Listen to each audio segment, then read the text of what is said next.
A billionaire technology executive in Silicon Valley presented his company's quarterly results in plain English, and then, without missing a beat, switched to Tamil to call his mother back home in Chennai. A British parliamentarian spoke passionately about national identity while dressed in a sari gifted to her by Indian supporters. In a boardroom in Dubai, a multi-million-dollar deal was finalized with a handshake and the words, "Namaste, my friend." At first glance, these may look like random, unrelated scenes, but what if they were not accidents? What if I told you that they are all connected as part of a bigger, intentional pattern? And here's the unexpected part. 9 countries around the globe are not just quietly welcoming Indians. They are embracing them as their own. Not by force, not directly through politics, but through something much deeper and more powerful. By the time you finish listening to this, you may understand why some experts believe this could transform the very meaning of nationality itself. Just a few days ago, the leader of a small island nation stood at the United Nations and declared that his country's greatest export was not sugar, not tourism, but the Indian spirit living in his people's blood. The hall went silent. Diplomats shifted uneasily in their seats. India's representative simply smiled. What is happening here goes far beyond immigration numbers or visible cultural presence. This is a rare global trend that even political thinkers struggle to explain. These countries look at their citizens of Indian origin and tell them, "You are not outsiders, you are part of us." The numbers will leave you astonished. Across these 9 countries, more than 32 million people of Indian descent live, work, and flourish. But here's the twist. Many of them are no longer seen as Indians at all. In the nations they have settled in, they are regarded as locals, as natives, as vital parts of the community. When most people think about America accepting Indians, they imagine wealthy CEOs or leaders of big corporations. Sundar Pichai is the head of Google. Satya Nadella leads Microsoft. Shantanu Narayan runs Adobe. But that is only the visible surface. Here is what almost nobody points out. In certain parts of Silicon Valley, Indian celebrations have become so widespread that they feel like unofficial public holidays. Officially, they are not listed on the government calendar, yet try asking a major tech company to function normally during Diwali. It almost never happens. Work slows down across the system. Walk through Fremont, California, and you will find 2nd and 3rd generation Indian Americans speaking fluent Gujarati or Tamil with their grandparents. Families that migrated decades ago have carried their traditions with pride into the future. America's immigration system even has a unique clause called the National Interest Waiver. And guess who benefits from it the most? Indians. The American government has essentially created a path that says, "We need you so much that we are willing to adjust the rules." In the last year alone, more than 200,000 Indians obtained some form of permanent residency. That is more than migration. It is absorption. America is not just letting Indians in. It is actively pulling them closer. Now take Britain. Once upon a time, Britain ruled India for 200 years, extracting resources, wealth, and labor. Today, the situation has reversed in a way their ancestors could never have imagined. Britain is now embracing Indians as British citizens. Rishi Sunak has risen to the role of Prime Minister. Priti Patel reshaped immigration policies. Sajid Javid managed the Treasury. But go beyond these headlines. Walk into a classroom in the UK and you may find Indian history being taught as British history. The 1857 uprising is no longer described only as a mutiny. It is now explained in schoolbooks as India's first war of independence. The most popular galleries in the British Museum are filled with Indian artifacts, now presented as part of shared culture. Curry is no longer considered foreign food. It has been called a national dish. When a nation that once treated Indian spices as exotic now claims Indian cuisine as its own identity, you know something profound has changed. And if that surprises you, look at the United Arab Emirates. Indians there are not just a small minority, they are the backbone of society. Nearly 1 out of every 3 people living in the UAE has Indian roots. That is not a side note, it is central. The UAE has even created special systems to support this presence. Family laws shaped around Indian traditions, schools following Indian-style curricula, business practices built around Indian customs. In many ways, the UAE has built a parallel India within its borders. Dubai's Sheikh Mohammed bin Rashid once said openly that Indians are not guests, but partners in building the country. That was not empty politeness. It was a declaration of ownership.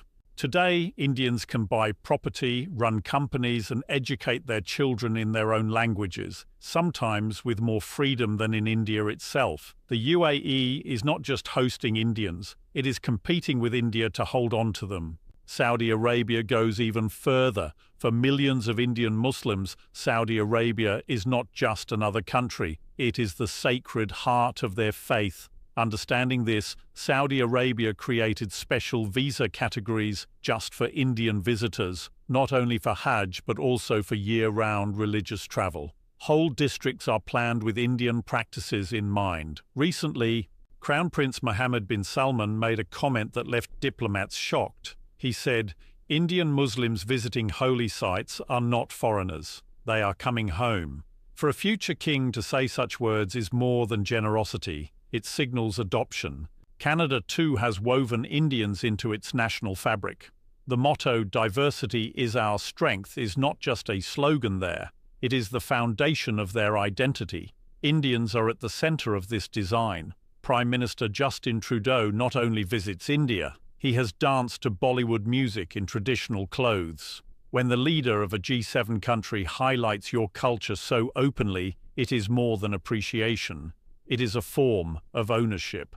Canada's immigration program, especially the express entry system, values education, English ability, and work history. Indians excel in all of these. Cities like Brampton and Surrey now have leaders born in Canada who give speeches in Punjabi, protect Sikh traditions, and celebrate Indian festivals as Canadian occasions. Canada has not simply welcomed Indians. It has rebuilt its very identity with them as a foundation.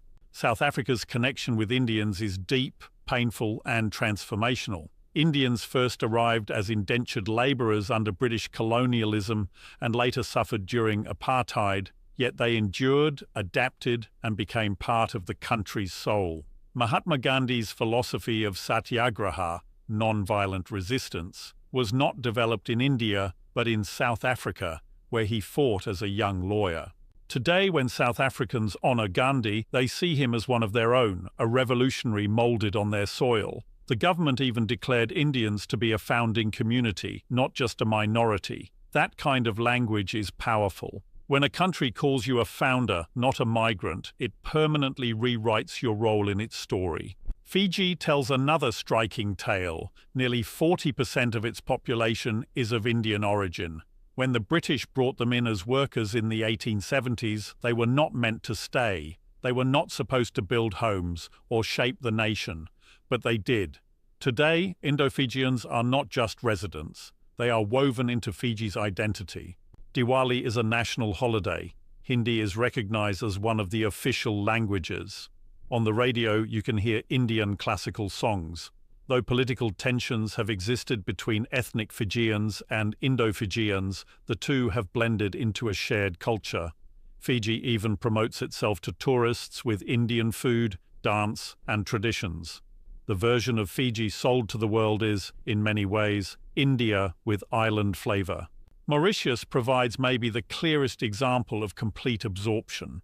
Over 65% of its people trace their ancestry back to India. Yet they do not call themselves Indians. They proudly call themselves Mauritians with Indian roots.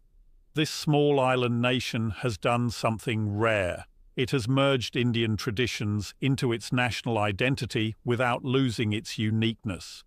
In Mauritius, Indian languages are heard in parliament. Public temples worship Indian gods.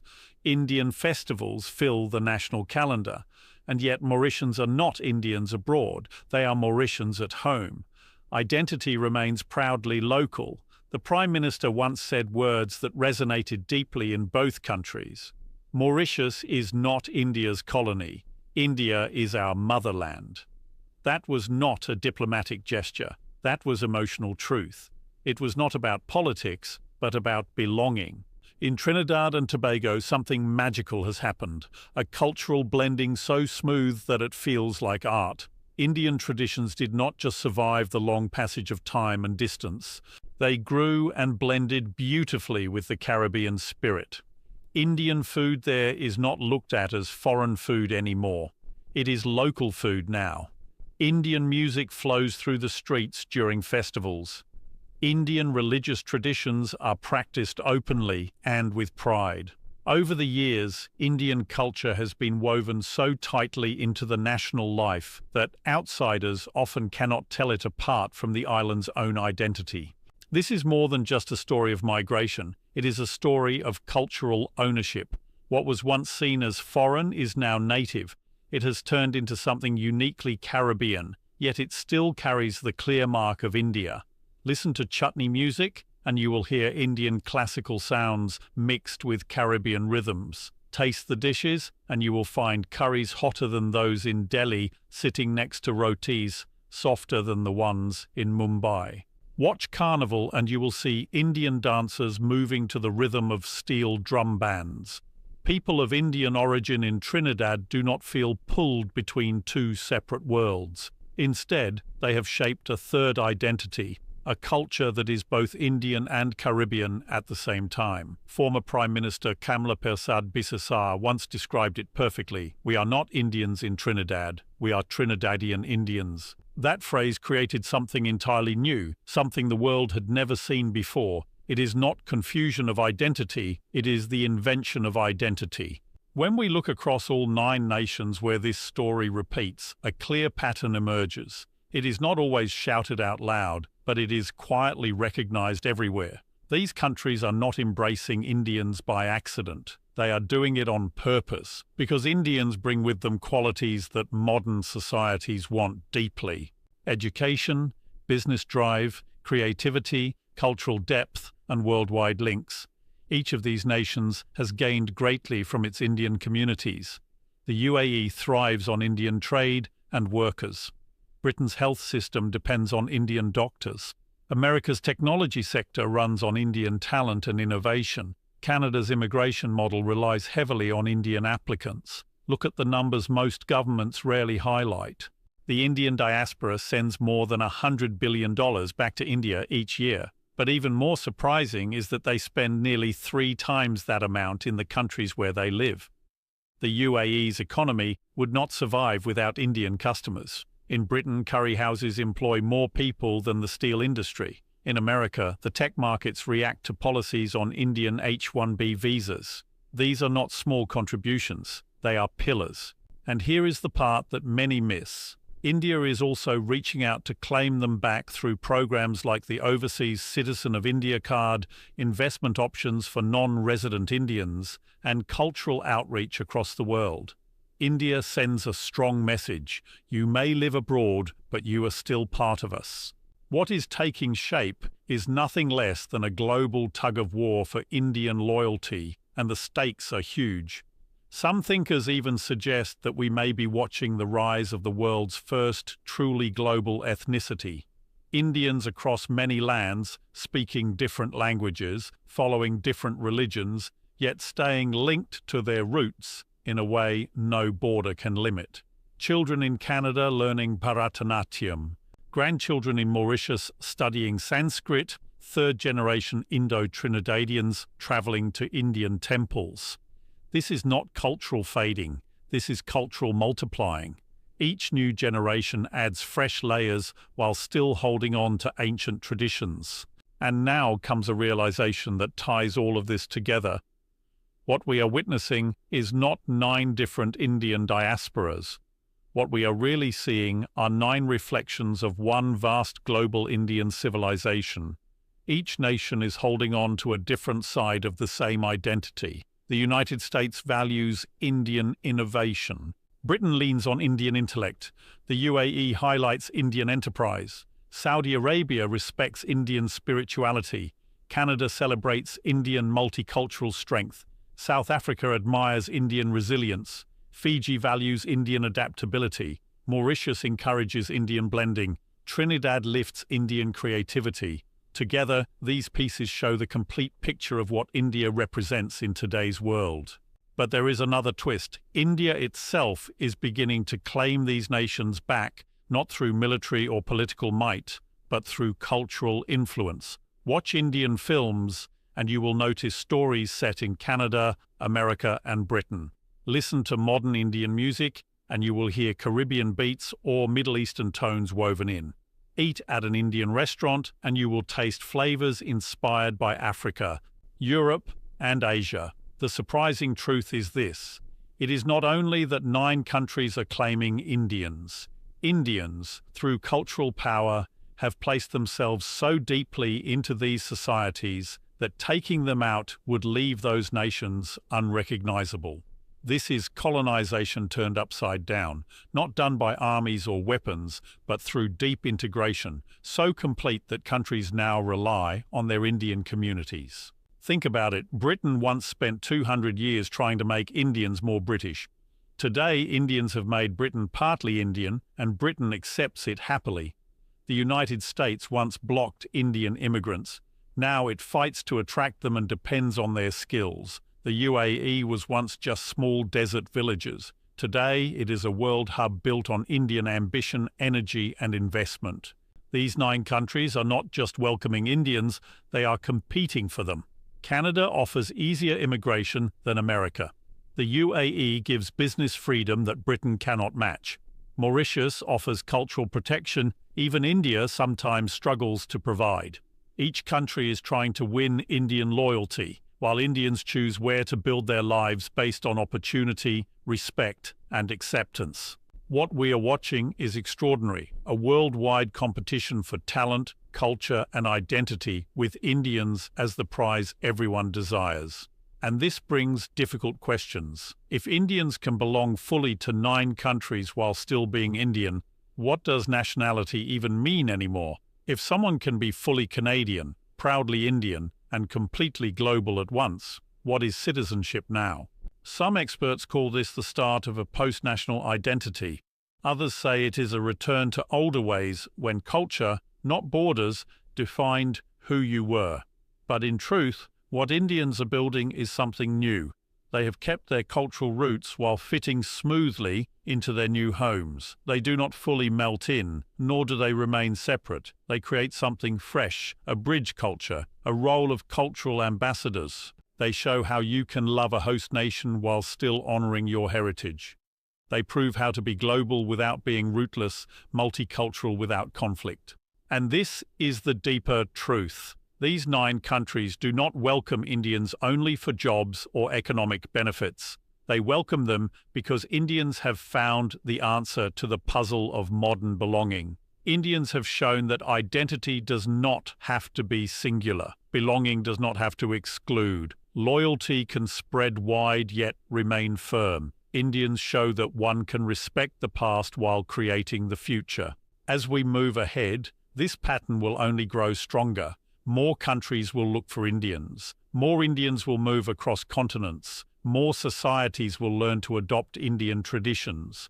What we are seeing is not just 9 nations embracing Indians. It is the rise of a new kind of human community, one that is global yet deeply rooted. Children born in this environment will be the first in history to grow up fully global yet strongly grounded. They will speak many languages, celebrate festivals across continents, and carry within them both the strength of tradition and the vision of tomorrow. They will see home not as one single place, but as a shared idea across the earth. This goes beyond migration or money. It is the growth of a new form of identity that could reshape human society in the years to come. The 9 nations welcoming Indians are not just making cultural moves, they are putting their trust in the future of civilization itself. And if the signs so far are proof, those choices are paying back richly. So, the next time you see an Indian achieving in Silicon Valley, leading in London, building in Dubai, or innovating in Toronto, remember this is not only a personal success story, you are watching the outline of the future of human connection being formed right before your eyes. And that future looks strongly Indian, strongly global, and deeply full of possibility.